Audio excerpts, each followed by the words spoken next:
For developmentally challenged students, the pandemic has been especially brutal. Of course, in traditional classrooms, those students require special accommodations. As the I-Team's Chris Glorioso reports, hundreds of special needs parents are now filing suit, accusing school districts of abandoning their kids when those classrooms closed.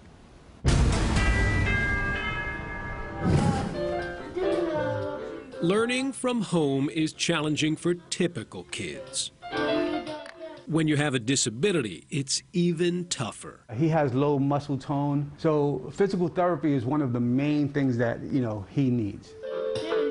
10-year-old Connor Rodriguez has Down syndrome. He's supposed to get physical therapy, occupational therapy, and speech therapy. But for the past 6 months, most of that therapy has been over a computer screen. His father says it is not working. It's not the same. And he knows that. He's aware of that. We just felt this was wrong.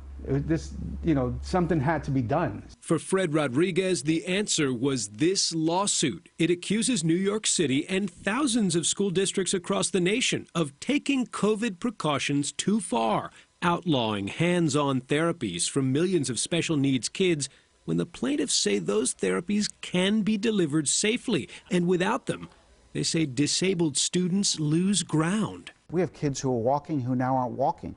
We have kids who were talking who now aren't talking. We have kids who, were potty trained and now have potty problems.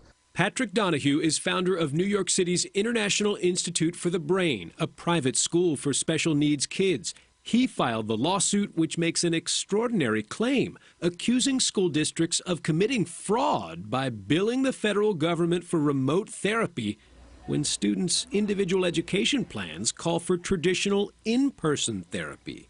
You got it, press it. Do I think that you can provide 3, 4, 5, 6 months of physical therapy without ever touching a child? That's preposterous. The New York City Department of Education told the I-Team emergency guidelines permitted schools to substitute distance therapy for traditional hands-on services when school buildings were closed. A DOE spokesperson told us, "We're proud that we quickly set up live related services with parental consent in alignment with state and federal guidance for our most vulnerable students during a global pandemic. We're moving to dismiss this complaint."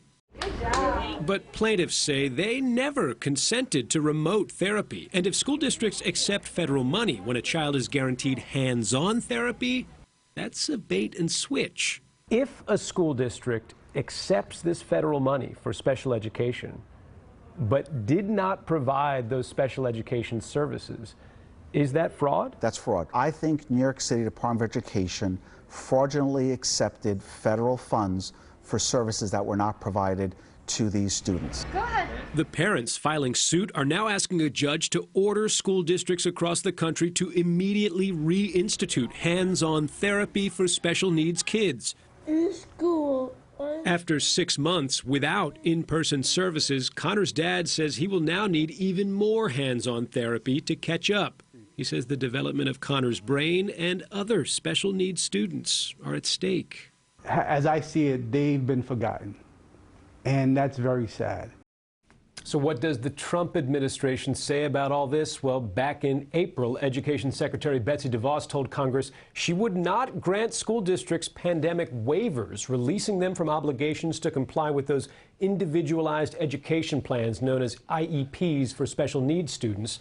So now it may be up to a judge to determine whether things like physical therapy can actually be administered over a computer screen. David. Chris Glorioso and the I-Team with another perspective on the fallout from this pandemic. Chris, thank you so much.